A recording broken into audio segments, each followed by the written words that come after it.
We are live. Here we are.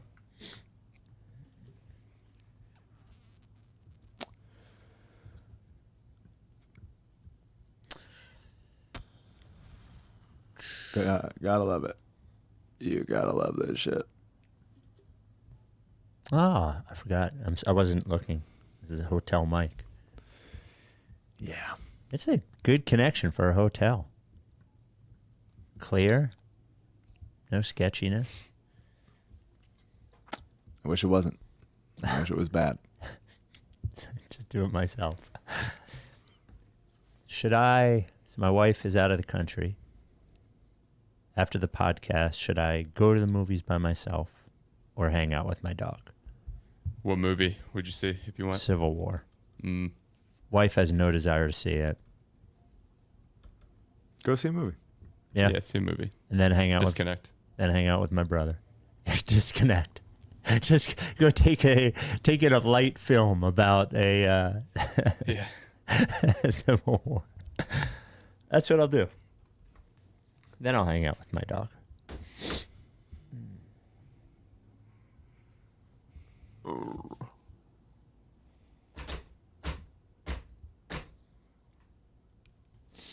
I'll say this before the pod. The games they lose in the postseason, it's really hard to do the commercials. I feel like Mike is looking at me disapprovingly. I'm just thinking to myself, I have to do it. I'm not looking at anything. My eyes just fucking glaze over. Okay. All right.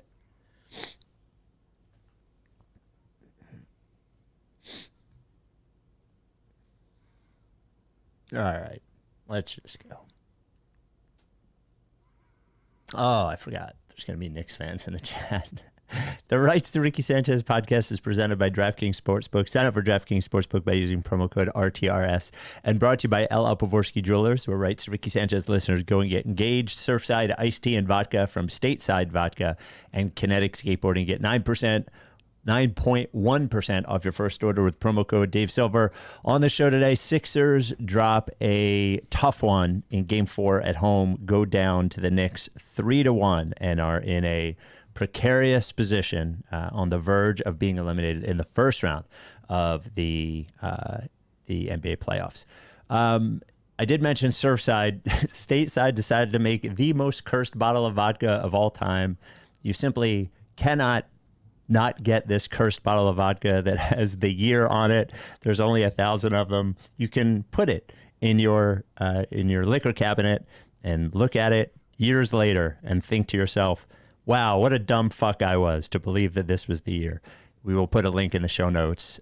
You can get it at statesidevodka.com. It's a cool fucking looking bottle. The black is matte black. The gold is like gold foil. It's an amazing looking bottle, but it is cursed, so don't let anybody touch it. And Kinetic Skateboarding, I did mention 9.1% off for your first order at kineticskateboarding.com. If it is with code Dave Silver. They do have these. I always mention they've got sneakers that you're not going to get anywhere else.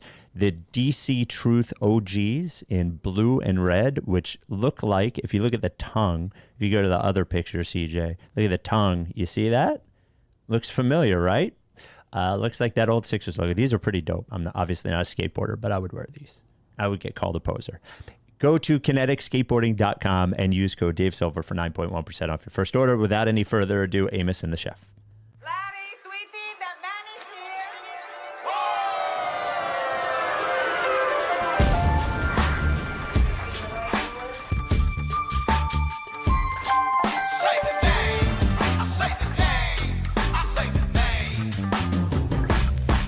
We were right, y'all. We were right.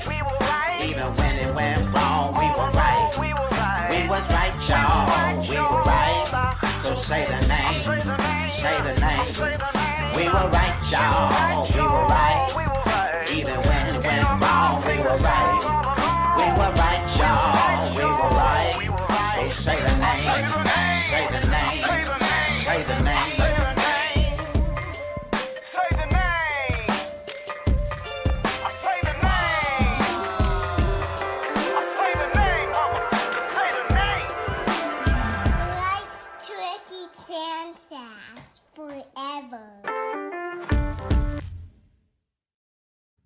The Rights to Ricky Sanchez podcast.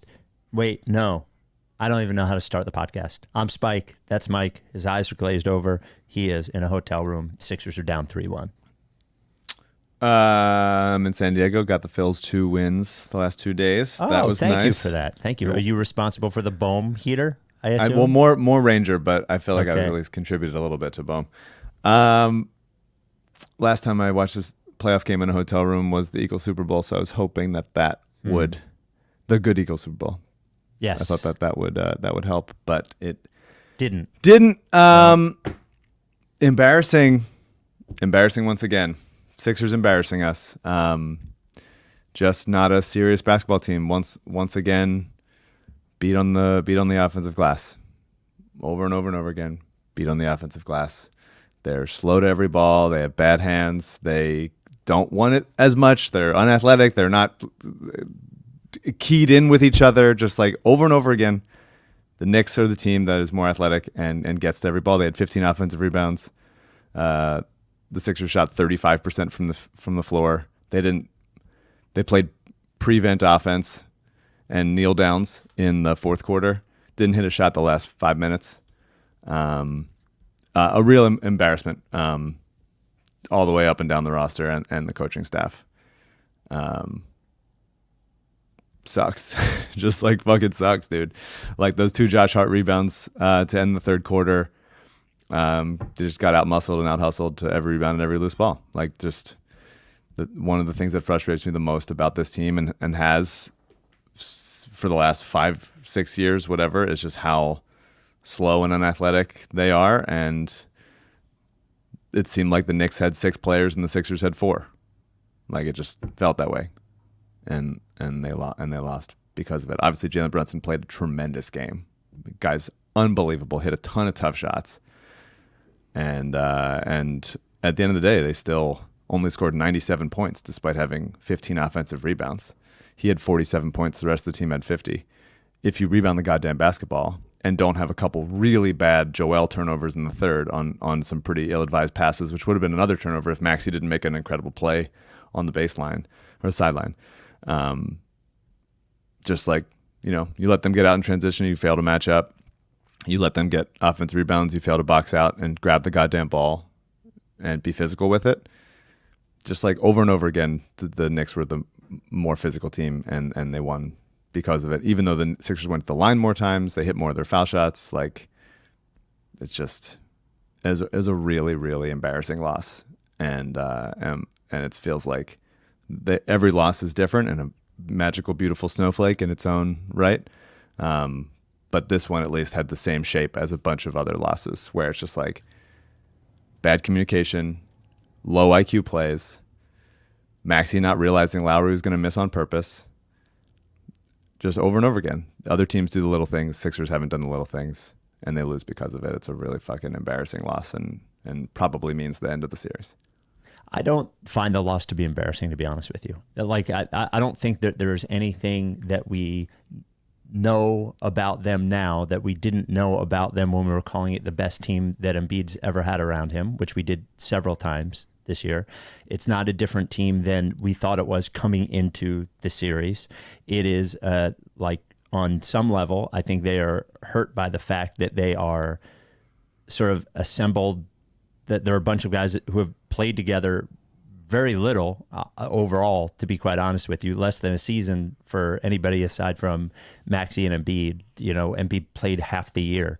I don't think I'm making excuses at all. I think like I think the one player I was sort of, and by the way, the other thing that we knew is that like the Knicks rebound the fuck out of the ball and the Sixers do not. Like even at Embiid's best, he is an average rebounder for his size. He's pretty good. He is not at his best right now. He hasn't rebounded the ball well since he returned. I don't know what he's averaged, but my guess is it's somewhere around 8 or 9 rebounds a game. And it like a couple of games, that's a coincidence, but over and over and over again, it's not. I'm just like not surprised about how the game went. I honestly wanted more out of Maxey in the fourth quarter. They stalled offensively because look, Nurse had a choice to make, and I think it'll get questioned over and over again, but I think he made the right choice with not resting Embiid in the second half. Those non-Embiid minutes were terrible tonight, and he had a choice to make. He said, I can either rest him and risk it, or I can just let him go the whole way. We're down 2-1. Like, I'm going to try this. And at a certain point in the fourth quarter, Embiid was obviously cooked physically. He had nothing left. He was standing in the corner. Yep. And it was at that point, and I hope everyone can handle that, like, I'm being critical of the player, and it doesn't mean I want to trade Tyrese Maxey or that I think he's not good or that I don't think he'll be great.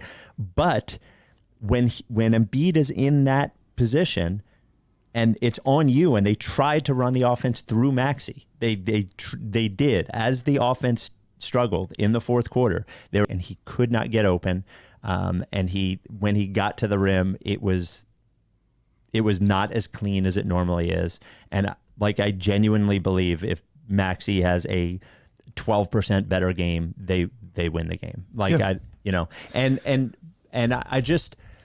I'm sort of in this place where I go a little bit back to game 2 in that this series has been, every game has been like this, right? Like, where I'm holding up my fingers very close to each other. Like, every game has been very, very close, has been a fucking anxiety-filled pressure cooker the entire time.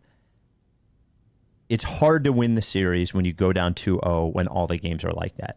And I keep going back to the end of game 2 that if the Sixers come back 1-1, this seems elementary, but if the Sixers come back from that 1-1, then you have a little bit of room for error. And they had no room for error in these two games.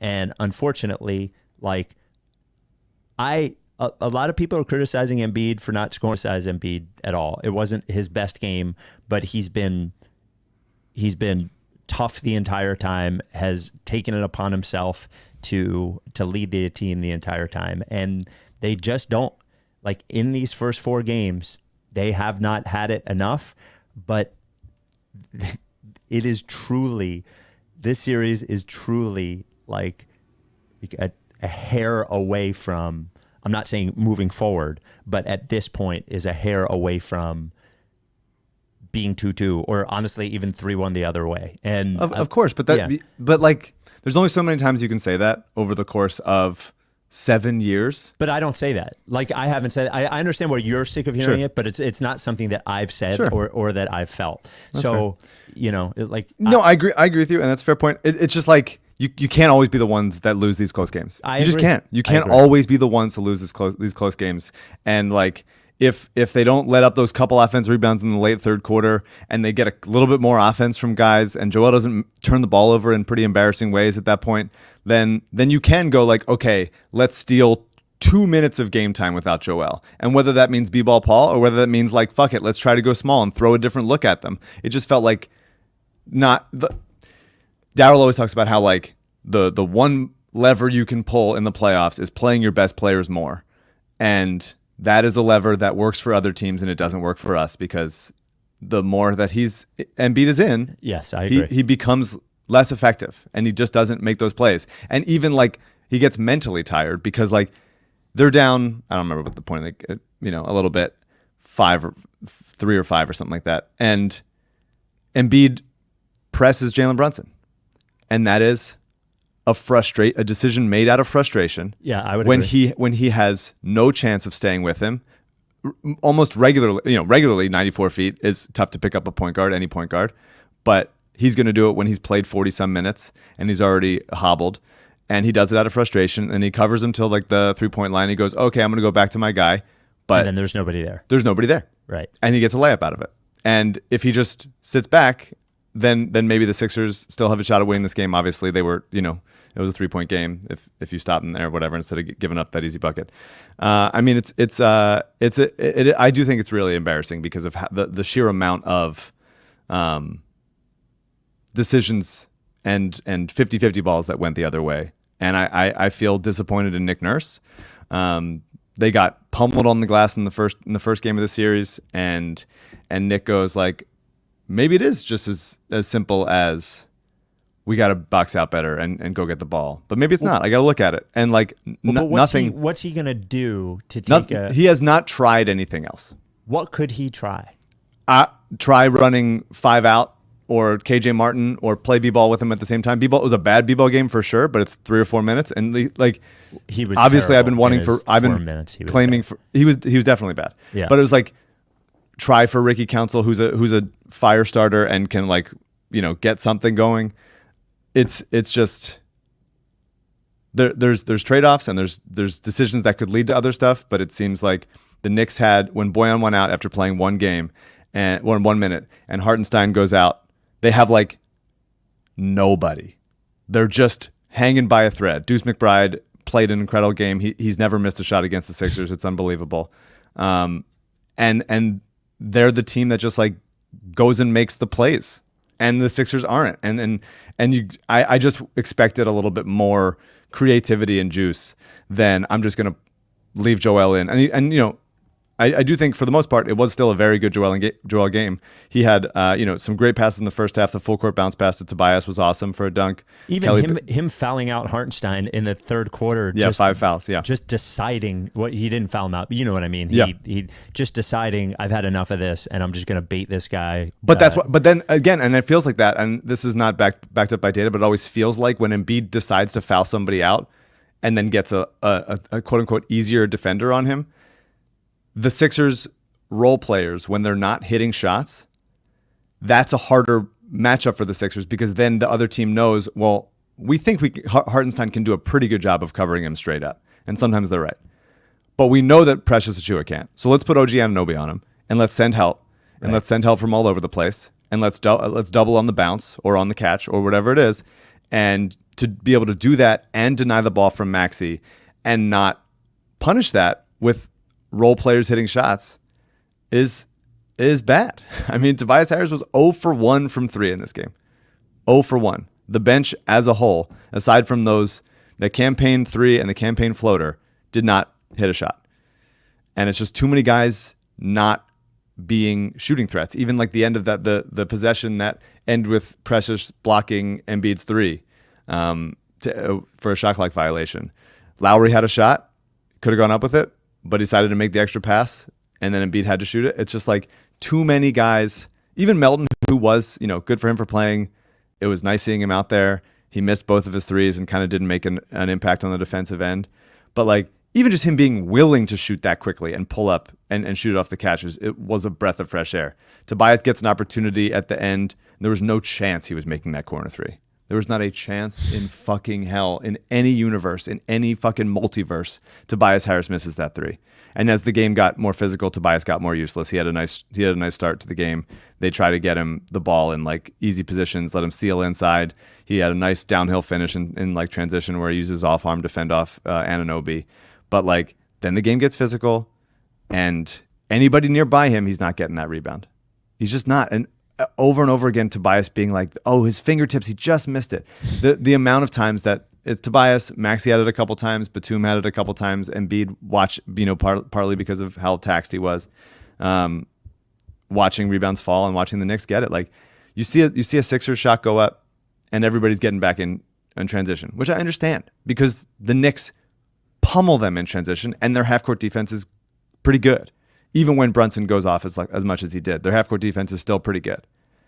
But the Knicks put a shot up, and it's like, how are they allowed to have 7 guys out there? Josh Hart getting to everything. He finishes with 17 rebounds, 5 offensive. Anunoby 14 rebounds. They got out rebounded 52-42. I mean, it's sometimes it's that simple. Embiid is the best player in the series, even though he's hurt. Maxey for a while has been the second best. Brunson obviously took that over tonight.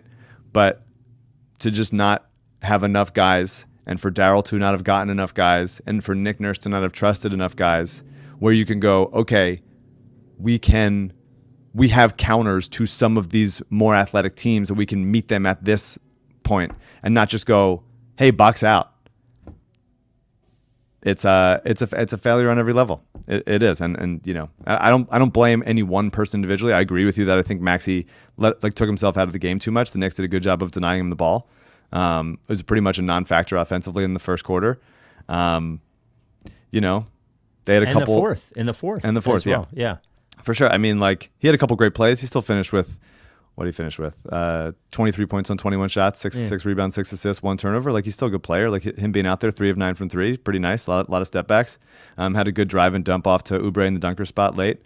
But the Knicks packed the paint on him, and I don't even think he took a floater in this one, except for maybe that baseline and one finish around Brunson when he did a nice job avoiding him when he was trying to take a charge.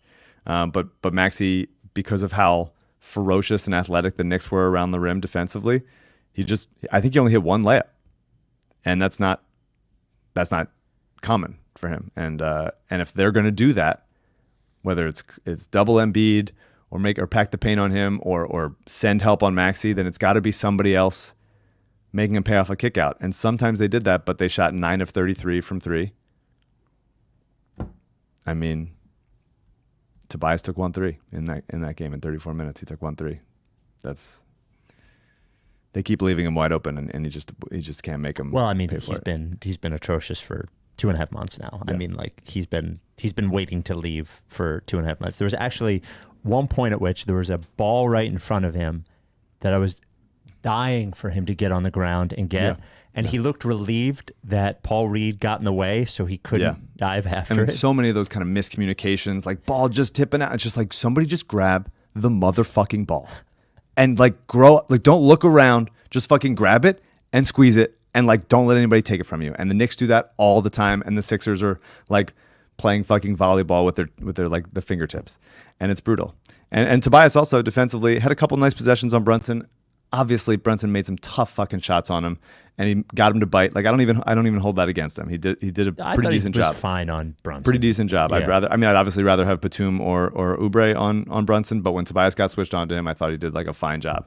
But you cannot, over and over again, get cooked on straight line drives by OG Anunoby. You can't. And he did over and over again. He got out physical.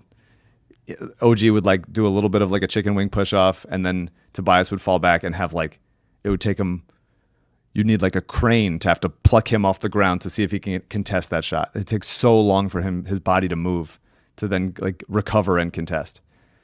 It's bad. And then those Embiid-less minutes, like, obviously Paul was bad. Paul was very bad. Called his own number a couple times too many. Didn't just, missed a few that he normally hits. Had a nice block on Achua, but he lost the mental battles that he has to have every game. He lost them a couple of times. For sure. But like, Tobias needs to like do something, and it can't be the like, okay, here's overly cautious Tobias getting ready, and it's like the shot clock's winding down, and you're going to take a step back 19-footer with 2 guys coming over, and it's just like, God, he gets so easily bumped off his spot and out physicaled, and I'm so excited for him to not be on the team anymore. But yeah, I mean, ultimately, it was a full team loss, a true full team loss, and you can blame like shooting variance. Like Maxey had one wide open 3 that I'm like, he always makes this shot, and he didn't, and sometimes that happens. Oubre was 3 of 7 from deep. I thought he played a pretty nice game offensively. Just doesn't seem like they have enough guys when the Knicks are hitting their shots and crashing the glass as much as they are. The Rights to Ricky Sanchez podcast is brought to you by LL Pavorsky Jewelers, the very first sponsor of the Ricky. In this show of bad news, one piece of good news is that this week LL has sold engagement rings number 399 and 400 to Rights to Ricky Sanchez listeners. That's right, 400 engagement rings over the last 6 years, something like that. And that tells you one thing, that we are undercharging LL for the advertising. But it also tells you that LL is a guy who people keep depending on and are always happy to go to for something like that. Like every single listener who has gone to LL, who we have heard from for an engagement ring, has come back absolutely positively thrilled with the product, thrilled with the experience, thrilled with the price, thrilled with the guy, all that stuff. He makes the process of buying an engagement ring very low stress and very personal.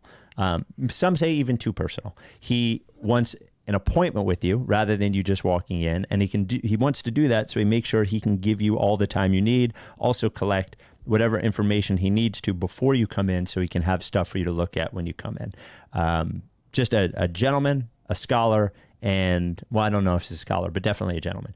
Been at the same spot at 707 Walnut for 36 years. If you would like an engagement ring, make an appointment, 215-627-2252. That's 215-627-2252. Send an email to lee@llpavorsky.com. Tweet at him at @llpavorsky. He is a supporter of our charities, the Providence Animal Center and Mama T's Community Fridge. Pavorsky Jewelers. 400 engagements is going to have to be our conference finals. Yeah. So I agree the sort of on everyone from Daryl to Nurse to the players and so on and so forth. It is hard to parse all of it without, I think, understanding, which you understand, but understand, and I feel like I'm an excuse maker. I've never been this before, but I feel like the context of everything is incredibly important when we talk about a team that has played together very little, and I think that is that's a thing that, of course, makes it harder for Nurse and harder for the players. By the way, through a situation that I would say that is probably suboptimal and not something they planned on. The Harden thing happening changed the core of the team. Now you could go back and say Daryl should have known that was going to happen, and maybe he should have, but it did happen, and it forced them basically to change how their entire team played from last year to this year, 2 weeks into the season. I think Embiid missing that middle part of the season also sort of, and Mike O'Connor touched on this in one of his articles, and I don't know what more he could have done, is that like he went into the trade deadline, I think, unsure of whether if they had gone into the trade deadline with Embiid playing like he was playing before he got hurt, I think you can obviously be far more aggressive at that point than they were. Trading 2 seconds for Buddy Hield and then getting a second back or whatever for Patrick Beverley or whatever it was, I think was a hedge at the trade deadline, and it ended up hurting them in this situation. But if I were in his position, I don't know what I would have done.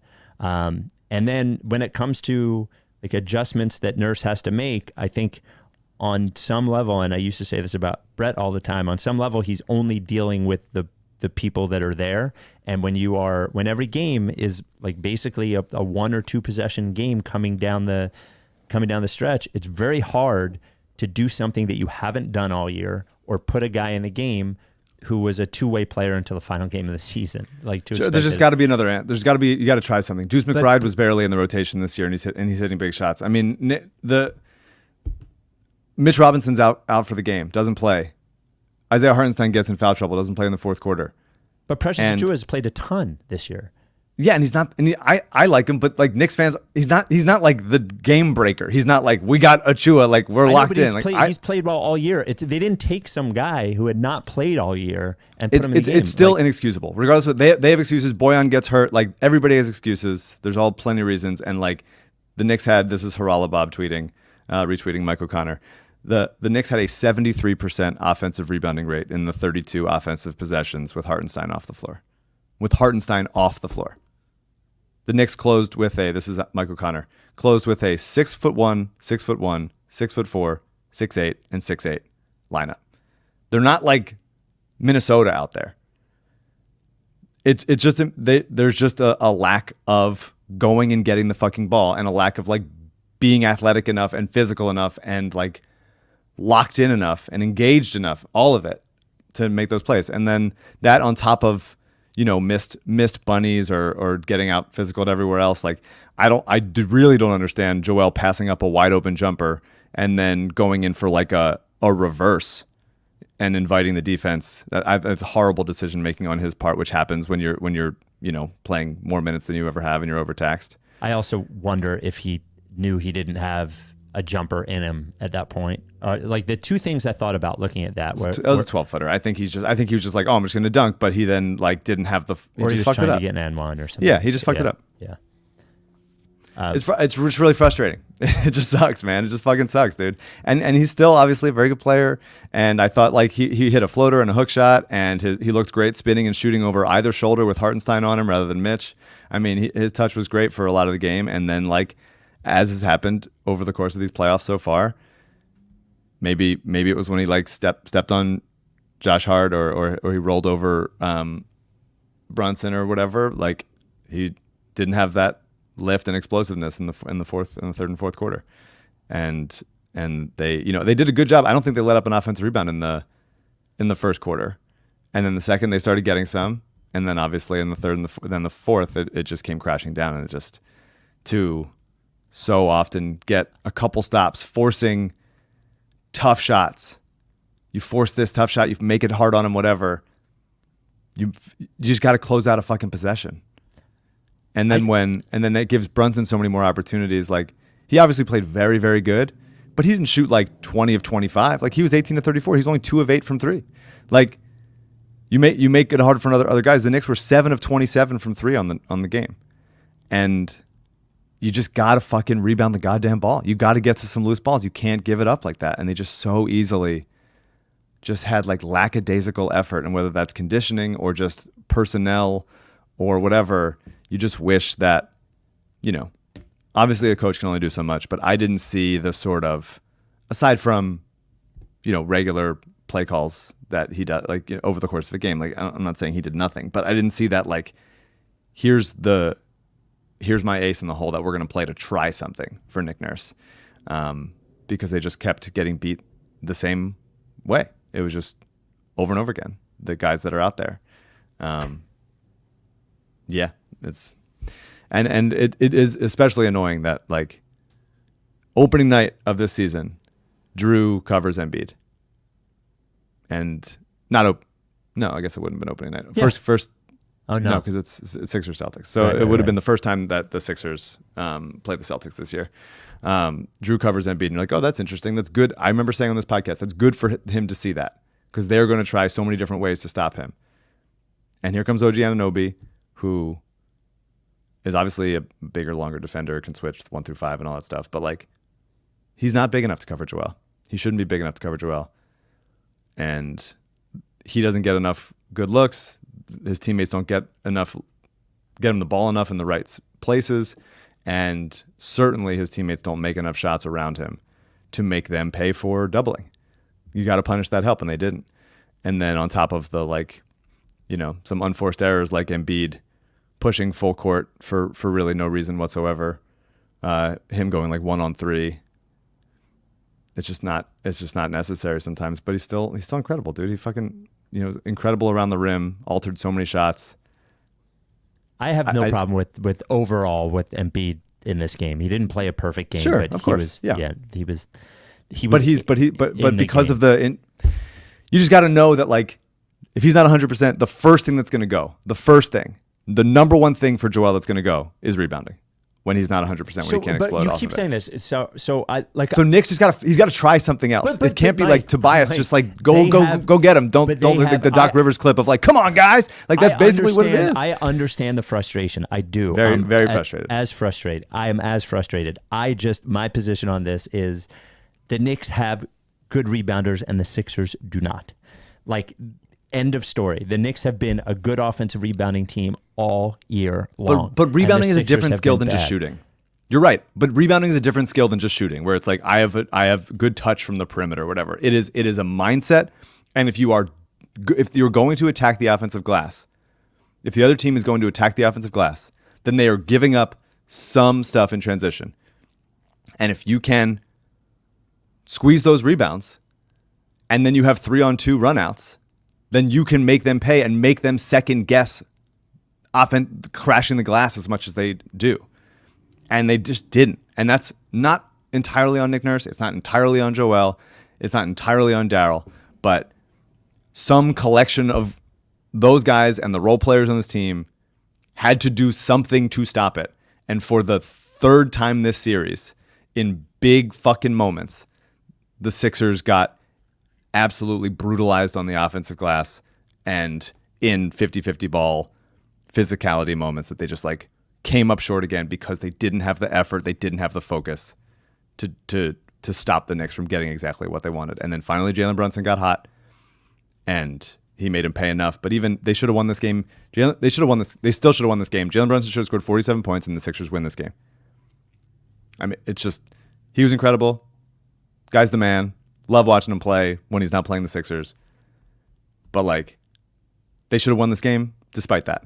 And they didn't because of their effort in almost every other facet of the game. I just don't think they're good rebounders. I just don't think it's a bad rebounding team against a good rebounding team. Like it sucks. I whittled this game truly down to they needed more from Maxey. That is what I what's it called? That is what I feel on the game. I like nothing about this game surprised me. The series has been pretty much exactly how I figured. I just felt like at the end of the day, what we would get from Embiid and Maxey would overcome the deficiencies that we have in exactly what we're seeing. We didn't get enough from Maxey on this one. I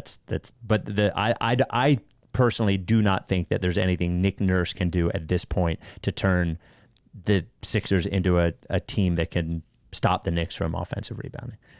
Like he can yell at Tobias. Fans have been yelling at Tobias for 5 years. Hasn't really changed. Then take him out and try to put somebody else in. Like he's not doing anything. Who? KJ Martin, Ricky Council, anybody that's gonna like elevate and be physical. But you just got to try something. The futility of this happening over and over and over and over again through 4 games. But do you understand the futility of saying that the thing that is going to save us is a fucking two-way guy? Absolutely, and then that's the fault of Daryl. And Daryl needs to be better of getting guys that could be playable here. And obviously, some of it is DeAnthony Melton's not healthy, hasn't been in the rotation for a few months because of his injury. Covington's been out for forever. Like those kinds of guys would have made some difference here. It's a small ball lineup you could have played if you don't trust B-ball or whatever, and make him guard 5 out, whatever it is.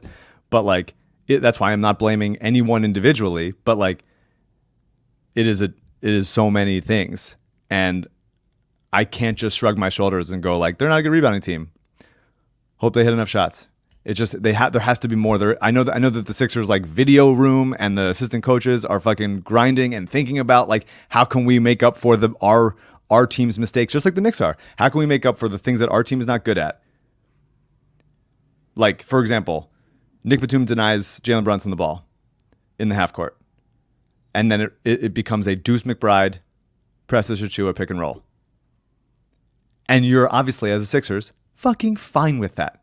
Thank you so much. Go run one. Deuce throws the ball away. Turnover. And the Knicks coaching staff, front office, video coordinators, whatever, all know like, okay, Jalen's going to have to do everything, or we're going to have to beat them in transition. And so often, this is now the 4th game in a row I'm saying this, the Sixers bleed points in transition because they communicate, they don't match up. Part of that is, yes, they haven't played together as much. Some of these guys haven't. But like at a certain point, you just got to like do it. You just got to pick up a fucking man. That's just basketball. You pick up a man. And when you're just not seeing the floor and calling it out or whatever, then you're not playing good basketball. And the Knicks have made despite the fact that the Knicks half-court offense for the most part of this series has been pretty bad or limited to Jalen, go do something. The Knicks have taken a 3-1 lead because the Sixers have not punished the Knicks' weaknesses the way that the Knicks have punished the Sixers' weaknesses. I agree with that part. I agree that the Sixers have not punished the Knicks' weaknesses the same way that the Knicks have punished the Sixers' weakness. I agree there. I just like I don't want to beat to death the same points. The series has gone exactly like the teams look exactly the way I figured. I think overall Embiid has been better than I would have guessed given health, all that kind of stuff. I don't know what else to say. The team is the team, and I think one thing that I think is sort of a detriment for next year is going to be a completely new team again, is my guess. Yeah. And we're going to have to do all this again. When you look in the history of the NBA, there's not a lot of completely new teams that go on and win a championship the first year that they're together. Even the LeBron Heat did not win a championship the first year that they're together. And that's the thing that Daryl tends to not care about as a general manager. And I think he's wrong. Yeah. Yeah, I think he's wrong on that one. Now, I also think there are he has historically not cared about that. I think there are extenuating circumstances in this particular team Of course. being that way over the last 3-4 years, given what's happened with Ben, what's happened to Harden, all that kind of stuff. But by and large, like, we're going to go into next year, and there's obviously still, like, I don't think it's impossible that the Sixers win on Tuesday night and it comes back to Philly and yada, yada, yada. But going into next year, it's probably going to be a completely different team again. And that's tough. That's tough. You know, like the entire Embiid era, I feel like from one year to the next, we've rarely seen, the same team year after year. And I think that it's tough to try to win that way. But at least Tobias is done at the end of the year. So at least Tobias is done. Yeah. I should say, like, we've had the same argument over and over again about me saying, like, please don't let Josh Hart take 8 wide open threes, which the first 3 games he made 4 in each of the first 3 games. They decide to cover him a little bit more. He only had, I think, 1 3-point attempt in the first half. He finishes 0 for 3. He doesn't make a shot in the game. Has 17 rebounds still, 5 assists, 3 blocks, plays almost the entire game despite having 5 fouls. And they essentially play. Embiid was a little bit too deep in drop early on with Brunson and just letting him step into those. And if he's going to do that, then you really need Oubre or Batum or Tobias or whoever it is to fight around that fucking screen quicker and not just let him step into it like super easy. Embiid adjusted. But they did it the way that I wanted them to do it. And Jalen Brunson had almost 50 Jalen Brunson had points. 47, and they still should have won. Well, but they still should have won games 1 and 2 as well. For sure, but that's fair. I Do mean, you look, see what I'm saying? yeah, Like, of course, we've yeah. had the conversation. This is the way I would rather do it. I think that they could have covered him. I think they could have contested better. I think they could have played more disciplined defense and stuff. It's not simple like do this, do that. But I just tend to like defense that doesn't result in a good player, even if he's not necessarily known as a shooter, taking those wide open shots. Brunson made me pay for that in this game, absolutely. And if you rebound, then you go. Then the takeaway of this game is if you rebound, if you limited them to 10 offensive rebounds instead of 15, then the takeaway is, okay, Brunson's gonna have to do it all himself. And by the way, I don't think they attacked him enough on the defensive end. I would have gone at him way more. And the Knicks did a good job of hiding him and doubling and all that stuff. And the Sixers didn't do a good job of punishing that. But if they had won this game and they'd only allowed 10 offensive rebounds, then the takeaway is, okay, Brunson can still get his, and the Knicks don't have enough juice outside of him to win this game. They scored 97 points. They shot 7 of 27 from 3. Brunson himself was 2 of 8 from 3. Like, they didn't play a great game. But every game was like this. Every game was just this close. Every game was just like... the offenses were better. Both offenses were better in game 3. Absolutely. Well, and part of that was Embiid on a legendary heater for the Sixers. Mm-hmm. And by the way, Maxey was great in game 2, and Maxey was not great in this game. Yeah. I sort of at an impasse with, you have to pick one of them. You have to pick one of them. Yeah, and this is the one that I would rather pick. But I think the benefit especially is they were still giving up the offensive rebounds even though they weren't covering Josh Hart. And now it's like, well, theoretically, if you're covering him now, you can box him out. And they didn't. It's just like a team-wide issue. It's very frustrating. It's very, very frustrating. If you're not covering him, he can just attack the offensive glass however he wants, then fine. But man, they just over and over again the same issue, and they are bad at it. But I just wish it was. I wish you could see more of a see it reflected more that Nick Nurse believes it as big of an issue by his personnel, what he's doing out there. And I'm not seeing that. I think he just sort of assumes we got to rebound. And that's true, obviously, but that also hasn't worked. Saying we got to rebound, it works for a quarter. And you go man, they're really getting after it. The Knicks aren't doing it. But over time, they wear you down with physicality. The Knicks don't get tired. The Sixers do. Their athleticism wins out almost always. And I would like to see some reaction to that. That's not just Doc Rivers meme on the bench. Come on, guys. Yeah, I think the reaction to that is a personnel issue and less a Nurse issue. But it's all of it. It's absolutely all of it, for sure. Well, so game 5 is on Tuesday. Yeah. I don't know. I hope they win game 5. Yeah, I mean, You know what I mean? Like this series is honestly the most frustrating thing about this series is every game has been there for them in a way that we've had the close series that we lose, and you look at the score and you feel like it's been there, but I feel like it hasn't been there. Yeah. This time I feel like every fucking game has been there, and they are a shot or two, or in the case of game 2, a one unbrain dead decision away from winning it. But that's the difference between winners and losers, and that's the situation that they're in. But again, and that's been the case for years. And I know that you thought like, well, you're less like they should have won those games, whether it's Toronto, game 4 against Toronto, as far as the Celtics series that they lost a gentleman's sweep in 5, their first playoff run, which like, man, close games that they could have had if like Embiid didn't miss the shot with Horford on him, or if JJ didn't make this pass to no one, like whatever, those kinds of little plays all in there. It's like it always seems to go against the Sixers. And at a certain point, the combination of guys, maybe continuity should play more of a factor, and that should be more considered because of how many years we can go like, well, they just haven't played with each other that much. And then at the end of the day, you look at Embiid as well. It is obviously the role players have failed them, and the front office, all iterations of the front office have not done a good enough job surrounding Embiid with the guys he needs. I think if everyone was healthy, that this would still be that team, Melton and Covington. Tough that they're not.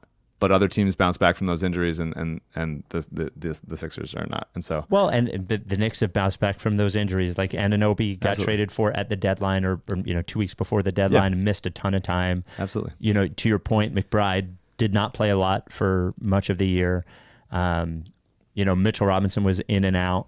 Yep. Like Randall's not there, which I think makes them better anyway. But that said, and the Sixers have not dealt with it well at all.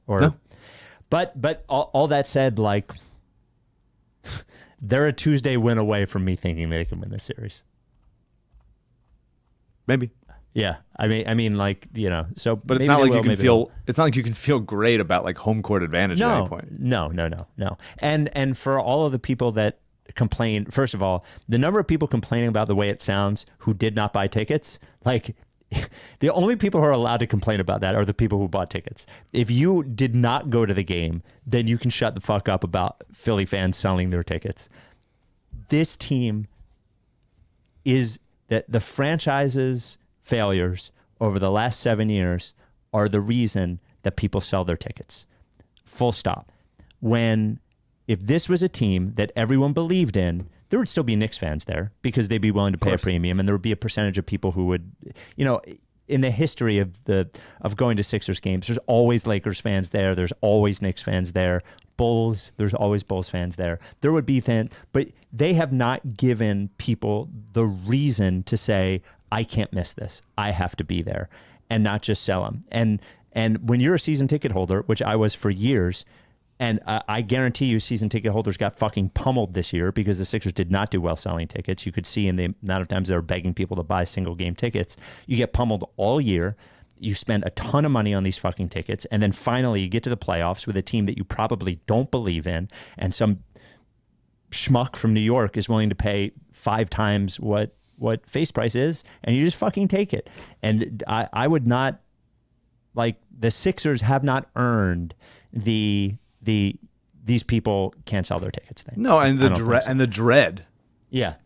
Permeating through the arena that something like this, whether it's like fucking inbounds passes not going there, or just like brain dead turnovers, or in this case of today, not getting the fucking rebound over and over again, that it's going to keep punishing them. And it's a bummer because, God, they could have won that game even with all the other shit. Yeah. Because Lowry grifts, and it did another. We didn't talk about Lowry much, but like some great grifting. The one with Brunson on the ground. The one with Brunson on the ground, hilarious. Is the drawing and away from the play foul, which is one shot, and the ball back, which gets it from the deficit from 5 to 4. If they score there, that's fucking 2. And then the Knicks were missing free throws. The door was open. They were not playing a perfect game.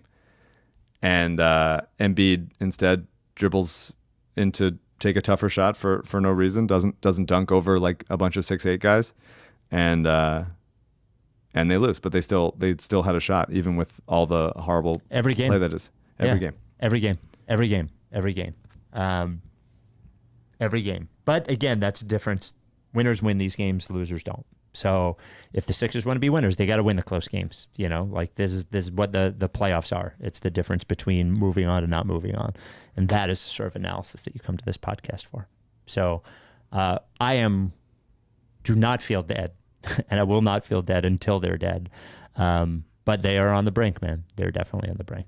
It's just really, really incredibly frustrating and a just like a gut punch after gut punch way to lose games by the other team clearly getting after it more. I think the like wanting it more is not like a waters I want to wade into, but as far as like activity, energy, focus, athleticism, speed, physicality, strength, like toughness, like in those little moments here and there, like watching Josh Hart out tough Tobias like 45 times this game just to be the first one to get to a ball just because he fucking is there and is a step ahead mentally and physically is a brutal way to lose a game over and over again. It makes you want to, like, I said this in the last podcast or one of them. I was like, the Knicks are just like so easily the more fun team to root for. You'd rather root for the team that are fucking just making you, like, embarrassing you physicality, having you on your heels, like stealing extra possessions. Like, that's the good shit. That's why I like B-ball so much, is when he gets those extra possessions, that is a demoralizing way to lose and to lose those like little battles within games. And the Sixers this series have lost those battles so many times, and you know, Maxey hitting those shots and Embiid hitting those shots has kept the games closer than they could have been. But man, it's not a fun way to get like totally sunned by a team that has at least worse top line talent than you do. Yeah, for sure. Like, then the top line talent's got to play to make up for what they are missing in the things that you have brought up. Their top line talent has to be better than they were in this game. Yeah, and it doesn't help when one fucking top line talent salary is going to Tobias Harris. For sure, of course. But he's not even there anymore. But like to me and to our friend Campaign, like, energy costs nothing, and sometimes like the Sixers were just like the less energetic team. Mm-hmm. For sure, didn't have it. And honestly, for the first time, I don't blame it on Embiid. I think they follow him generally, but I don't think that this was one of those games. We've seen those games. I don't see this as one of those games where he brought bad energy into the game. No. And like it doesn't. No, he made mistakes. Yeah, I have things to criticize him for, but it wasn't like the first Miami game. Obviously, we now know that he's been dealing with Bell's palsy and like had migraines and stuff, and that's like obviously incredibly difficult to play through. But he's playing his ass off, and he's still keeping them alive in the games, and his plus minus through the series is still very positive. And as obviously they can't survive just like every other iteration of the team, they can't survive the minutes without him. Yeah, it sucks, man. It sucks. It sucks to be here again. We will see you after the game on Tuesday night, which will either be a game where I am convincing everybody that we can win the series after we've won, or we will have another season over into another fucking off season where we convince ourselves that it is going to change everything. So 19 points off of offensive rebounds in the fourth quarter for the Knicks. It's crazy. But there was one possession where I think they got 14 offensive rebounds. One specific possession. I have never seen anything like it. Never seen anything like it. All right. We will see you. Anything else? Nah. All right. We'll see you Tuesday night. Are you down with TTP? Yeah. You know, like face.